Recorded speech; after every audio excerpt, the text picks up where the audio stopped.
Bueno, vamos a continuar lo que dejamos ayer pendiente acerca de los medios de resolución de conflictos, pero ya estamos trabajando precisamente en lo que se refiere a la jurisdicción internacional, viendo así someramente todos los tribunales que existen extendidos en todo el país, en todo el mundo. Pues la verdad es que cada uno tiene sus especialidades, ¿verdad? Vamos entonces a continuar con eso. Voy a traerles de nuevo la presentación que teníamos para acelerar. Bien. Entonces habíamos quedado más o menos en la 26, quedamos, ¿verdad? En esta filmina del Tribunal Internacional de Derecho del Mar. Ahí quedamos, ¿verdad?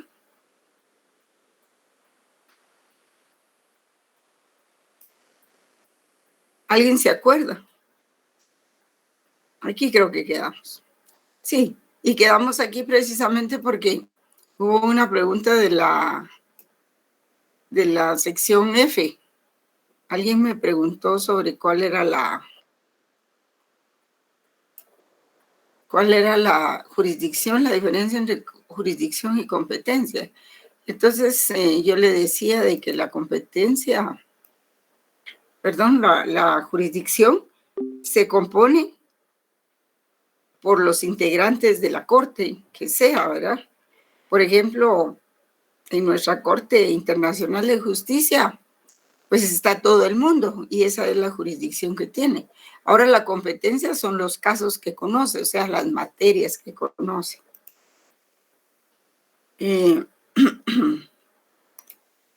Y luego venimos con los tribunales especializados, ¿verdad? Porque estamos trabajando las jurisdicciones. Bueno, yo pensando en que entrando a las 7 y pico ya están todos, pero no. Seguimos. Entonces está el Tribunal de Derechos del Mar. Aquí se establece en Naciones Unidas de que tiene que, perdón,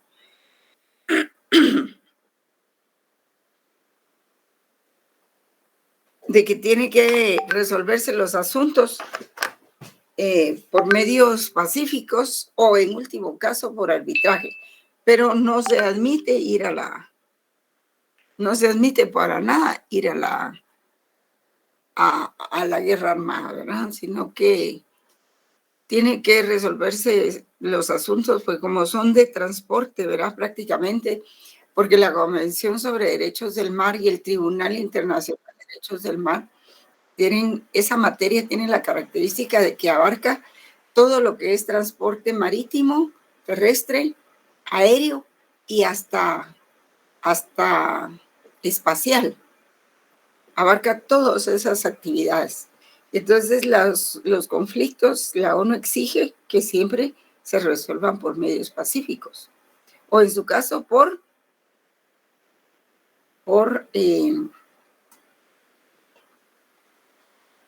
arbitraje, ¿verdad? Pero nunca como un conflicto armado, ¿verdad? Siempre que el tribunal pues trate de resolver los problemas, el Tribunal Internacional de Derecho del Mar, que trate de resolver los problemas por medios pacíficos, ¿verdad? Y tiene su sede este tribunal en Hamburgo, Alemania. Aquí también tenemos que, pues, conoce controversias relacionadas con la interpretación también, porque tiene funciones consultivas y aplicación de la Convención de Naciones Unidas sobre el Derecho del Mar, CONVEMAR, como se llama, como se conoce por sus siglas. Y puede ampliar las materias de competencia de la Organización Marítima Internacional. Se integra con 21 jueces, magistrados electos para 9 años, Asamblea General, la ONU, etc. Y salas, pues hay salas de procedimiento sumario, controversias pesqueras, ambientales, específicas, conservación del pez espada, fondos marinos. Por ejemplo, en Guatemala hay una persecución cuando se exceden en la cacería en la pesca del pez espada. Entonces, las convenciones de protección y veda del pez espada son monitoreadas por este tribunal también. En Guatemala ese pez se le utiliza como que fuera bacalao. Y entonces hay una gran demanda del pez espada, que es tan bello, que tiene unas características muy especiales. Y se han planteado procesos, pues, sobre todo con otras naciones. El Tribunal Penal Internacional, que juzga a individuos, no estados. En 1998, en la Conferencia Diplomática de Plenipotenciarios de Naciones Unidas, se estableció la Corte Penal Internacional. Y el 17 de julio se aprobó el Estatuto de Roma, que creó el Tribunal Penal Internacional, en vigencia desde el 1 de julio del 2002. Porque sí había existido este tribunal, pero como un tribunal ad hoc. Por ejemplo, en Nuremberg, en Sudáfrica, en Ruanda, en Sierra Leona, en Tokio, en fin, ¿verdad? Y este estatuto fue ratificado por 60 estados. Y lo que se quería es de que este tribunal se convirtiera en permanente, no solo ad hoc, o sea, solo cuando se necesitara.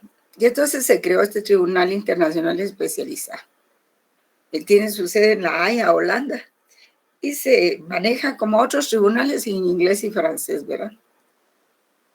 Tiene una presidencia, cámaras, fiscalía, y este es el único que tiene fiscalía dentro de sus instalaciones. ¿Por qué? Porque es un tribunal penal internacional. Y si es penal, pues solo persigue personas, persigue individuos, no estados, porque el derecho penal solo es atribuible a las personas. Entonces tiene un presidente, 2 vicepresidentes que rigen 3 años en el cargo, cámaras de apelaciones, juicio y prejuicios. Tiene la oficina del fiscal para conducir las investigaciones y la persecución de crímenes de su competencia.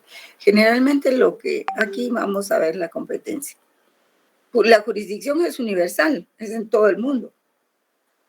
Y los delitos, la competencia, y su competencia es para conocer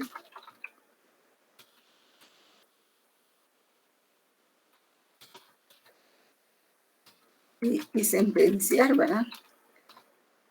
Delitos de lesa humanidad, crímenes de guerra, violaciones graves a las leyes y prácticas aplicables en conflictos armados. También está el genocidio. Por eso es que se dice que persigue personas, no estados. Estos temas, la agresión, el terrorismo y el tráfico de drogas, no alcanzaron consenso para que se incluyeran dentro de la Corte Penal Internacional y no se incluyeron dentro de su competencia. Y hubiera sido interesante que estuvieran. Quizás no habría tanta violencia en el mundo. Tendrían temor de esa corte. También juzga individuos. Hay que tener presente que juzga individuos, no estados. Es un medio para juzgar casos en que la administración de justicia ha colapsado. O sea, cuando la administración de justicia de los países ha colapsado, o sea, se ha agotado y no ha habido posibilidad de que los juzguen, entonces se va a esta corte, ¿verdad? Sus principios son cosa juzgada, como otros tribunales, especialidad y retroactividad, presunción de inocencia y mediación. No se trata aquí de que ustedes vean aspectos procesales, jóvenes. No estamos viendo eso, sino que es una mirada rápida a toda la jurisdicción internacional. Estos órganos jurisdiccionales, como lo son los especializados, ¿verdad? lo son en contraposición con aquellos, a los ad hoc, porque los ad hoc no fueron institucionalizados para juzgar un caso concreto, sino solo viendo casos muy generales en relación con una determinada materia. Y puede ser derechos humanos, integración, comercio, etc. Pero los tribunales ad hoc no son tribunales permanentes, solo los especializados. Y una forma de volverlos permanentes, pues es especializando, creándolos como tribunales especiales. Hay otros tribunales y comisiones en la materia de derechos humanos, ¿verdad? Por ejemplo, la Convención de Derechos Humanos Europea, que crea la Comisión Europea de Derechos Humanos, que a la vez esta es sustituida en 1998 por el Tribunal Europeo de Derechos Humanos en Estrasburgo, para imagínense 40 jueces cada uno, por cada estado, y con periodos de 6 años. Realmente son aplastantes estos tribunales. Y abarcan a veces no solo la jurisdicción de Europa, sino cuando afecta a ciudadanos europeos en cualquier otra parte del mundo, pues también el largo brazo de la justicia los alcanza hasta ahí. Su competencia es conocer asuntos entre estados, ¿verdad? Entre estados, asuntos específicos entre estados, demandas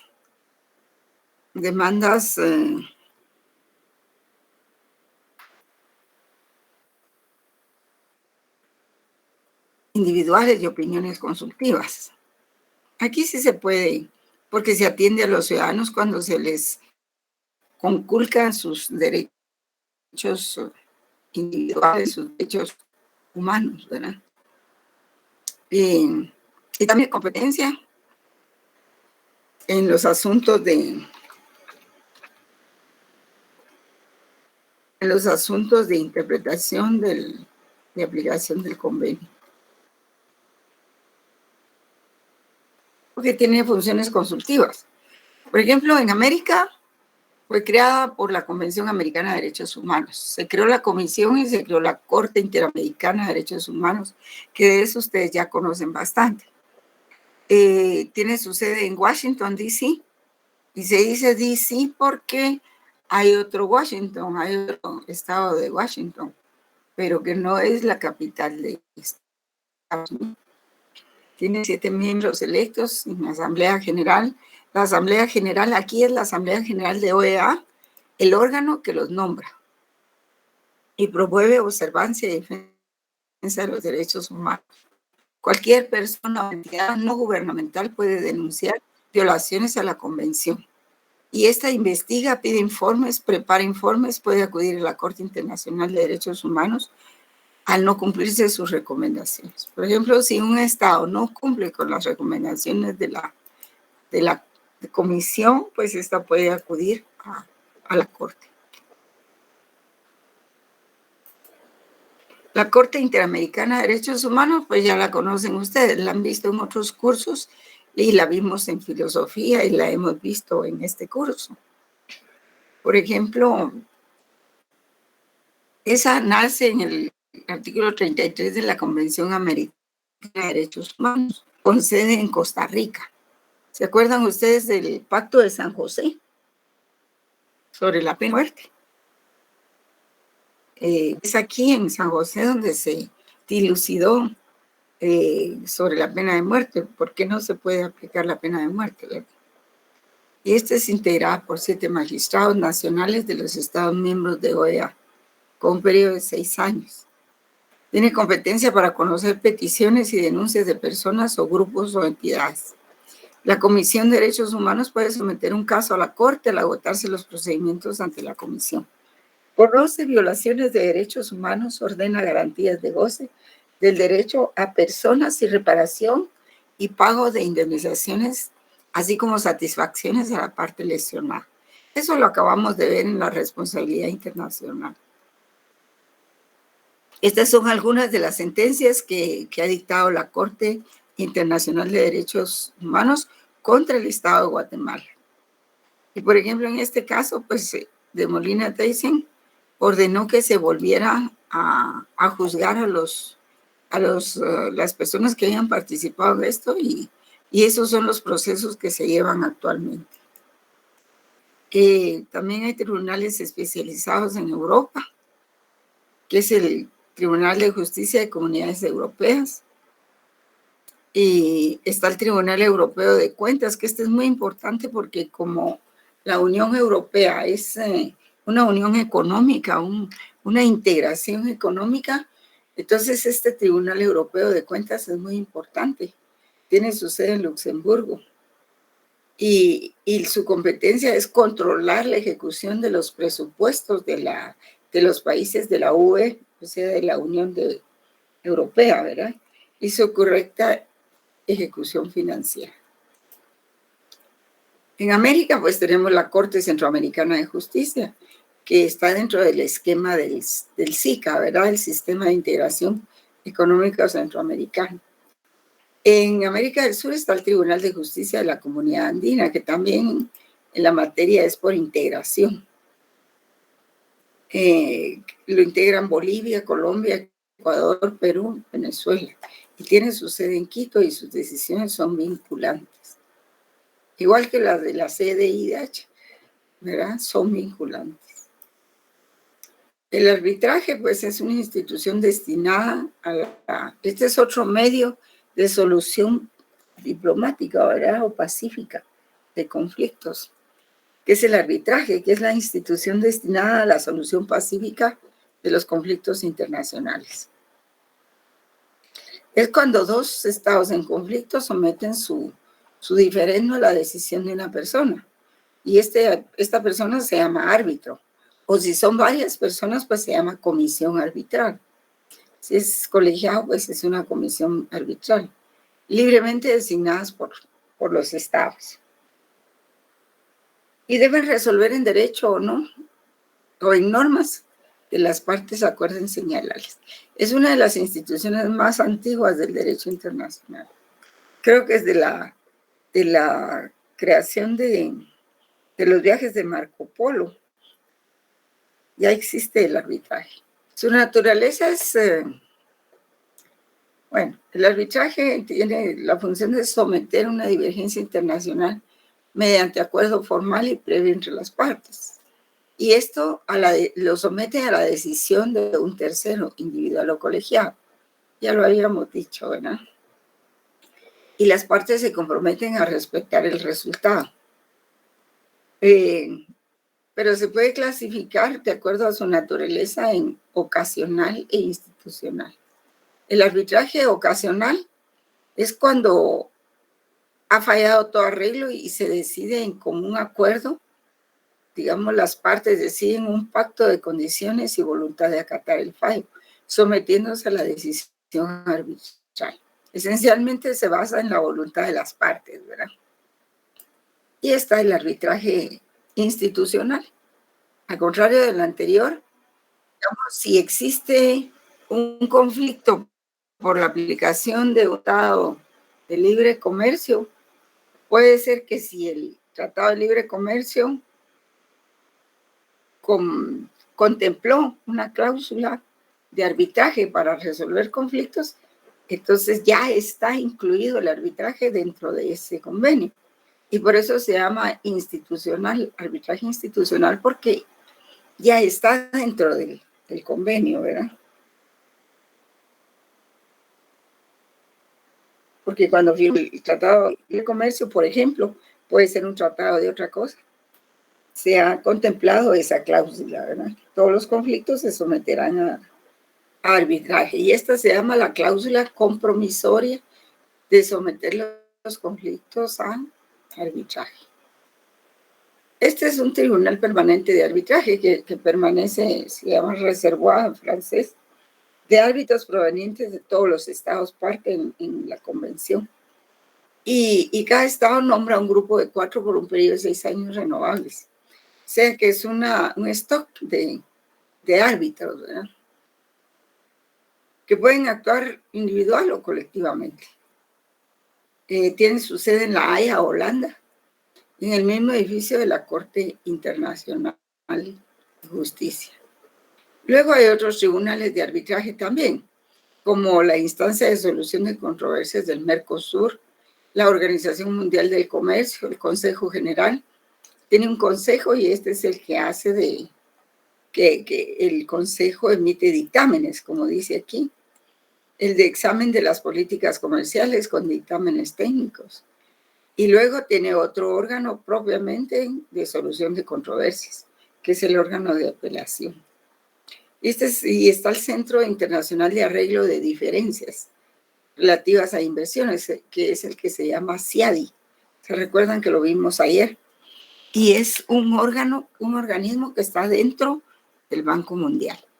Y también sirve para arbitrar, ¿verdad? Luego pasamos a otro capítulo. Y eso está en la página 393 del 390 libro, ustedes lo pueden ver ahí. Son los medios que sí, como la retorsión, las represalias, el boicot, el bloqueo, la cuarentena, la ruptura de relaciones diplomáticas, el embargo, el ultimátum, la acción de Naciones Unidas, la intervención de los organismos regionales, donde interviene el Consejo de Seguridad, las sanciones y el uso de la fuerza por organizaciones regionales.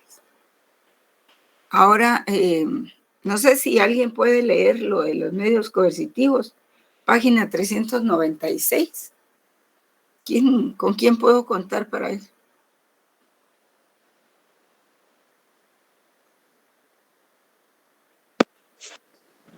¿Quién se anima? La página 396. Sí, compañero. Muy bien. Sucede a veces que los estados se enfrentan a situaciones de hecho creadas por otros países, situaciones de hecho que no dejan ya ninguna elección en cuanto a la naturaleza de los medios a utilizar para solucionar los conflictos. En otras ocasiones los estados llegan a impases después de haber utilizado todos los medios pacíficos y aún los jurídicos, sin que ellos solucionen el conflicto. En dichas situaciones es permitido hacer uso de los medios coercitivos tomados de acuerdo y con el consentimiento de la comunidad internacional. Por consiguiente, medios coercitivos son aquellos que sin llegar hasta la guerra propiamente dicha, no escapan de tener una naturaleza violenta. Sin embargo, con el consentimiento de la comunidad internacional, manifestado a través del Consejo de Seguridad de la Organización de las Naciones Unidas, estas medidas coercitivas pueden, en ciertos casos, revestir carácter de verdadera guerra. La Carta de Naciones Unidas contempla estos medios en el capítulo séptimo, titulado Acción en caso de amenaza a la paz, quebrantamiento de la paz, actos de agresión, y la Carta de la Organización de Estados Americanos los contempla en el capítulo sexto, titulado Seguridad Colectiva. Los medios coercitivos son los siguientes.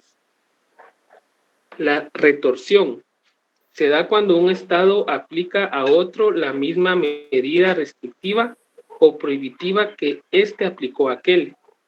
Sucede mucho en el campo de los impuestos y el libre comercio.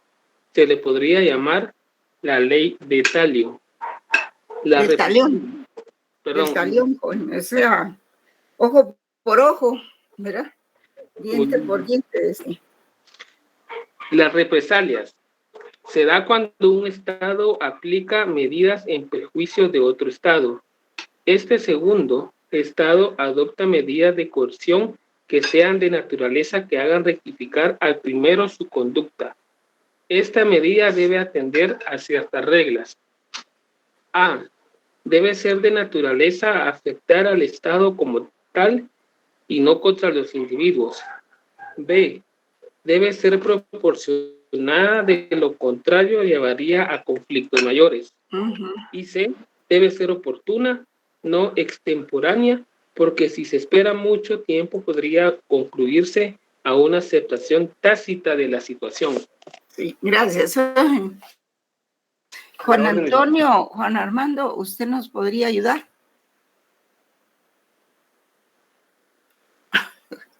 No está en la sintonía.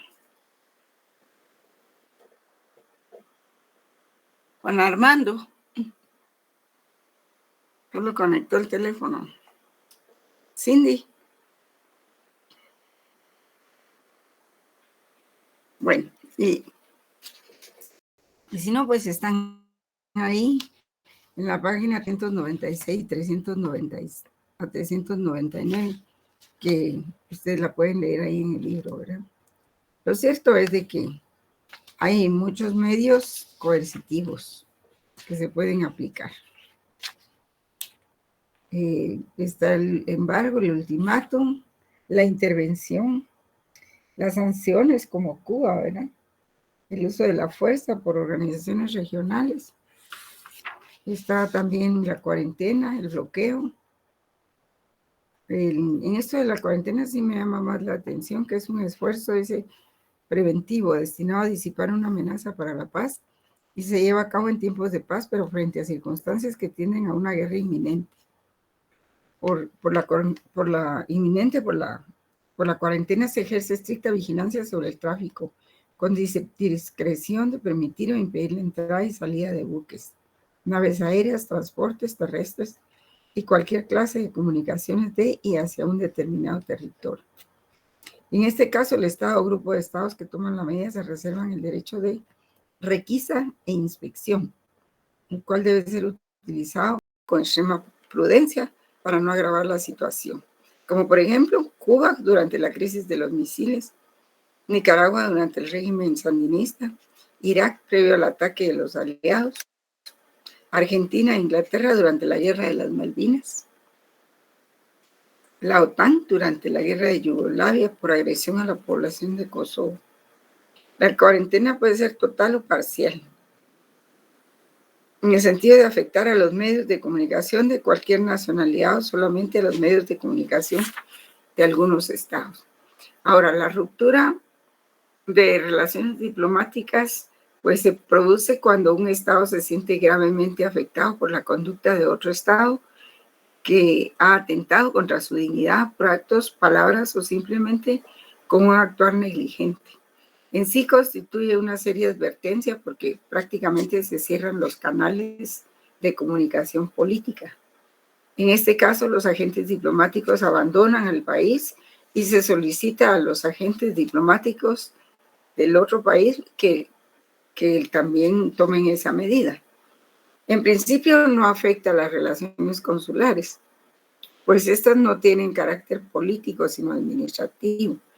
Y en este caso se deja el archivo y todo el resto de la misión a cargo de un país amigo.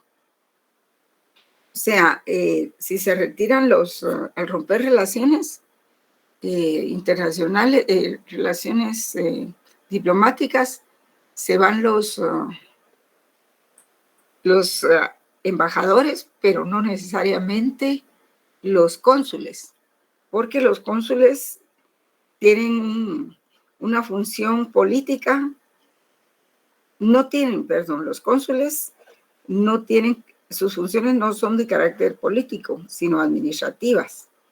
Y por eso es que en este caso se puede dejar el archivo y todo el resto de la misión a cargo de un país amigo. Y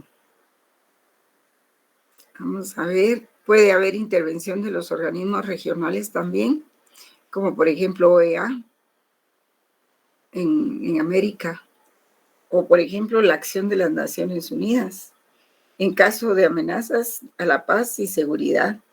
Puede intervenir el Consejo de Seguridad comenzando por discutir públicamente la situación y enseguida recomendación de medios apropiados que se consideren cuasi obligatorios.